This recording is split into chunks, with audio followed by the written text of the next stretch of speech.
की आग में अंधी इसराइली फौज ने गाजा को मुकम्मल खत्म करने की ठान ली। इसराइली फौज ने शिमाली गाजा में 2 स्कूलों पर बमबारी करके मजीद 50 फलस्तीनियों को शहीद कर दिया। जमीनी जंग का दायरा भी जनूबी गाजा तक बढ़ा दिया गया। दर्जनों टैंक, बख्तरबंद गाड़ियां और बुलडोजर खान यूनुस पहुंचा दिए। हमास के मुजाहिदीन ने जवाबी कार्रवाई करते हुए 3 इसराइली फौजी हलाक और 28 गाड़ियां तबाह कर दी।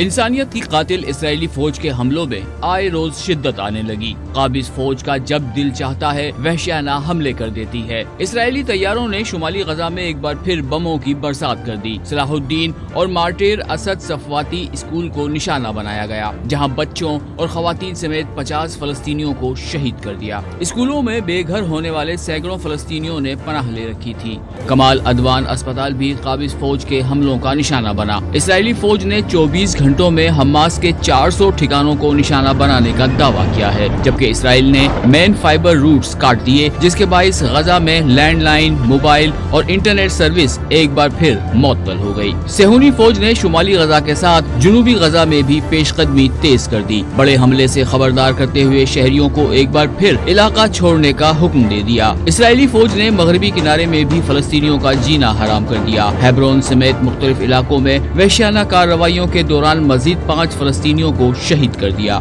सेहूनी बिल्डोजर ने सड़कें भी उखाड़ दी। दूसरी जानिब हमास ने इसराइली दहशतगर्दी का भरपूर जवाब दिया। 24 घंटों में 3 इसराइली फौजी हलाक और 28 गाड़ियां तबाह कर दी।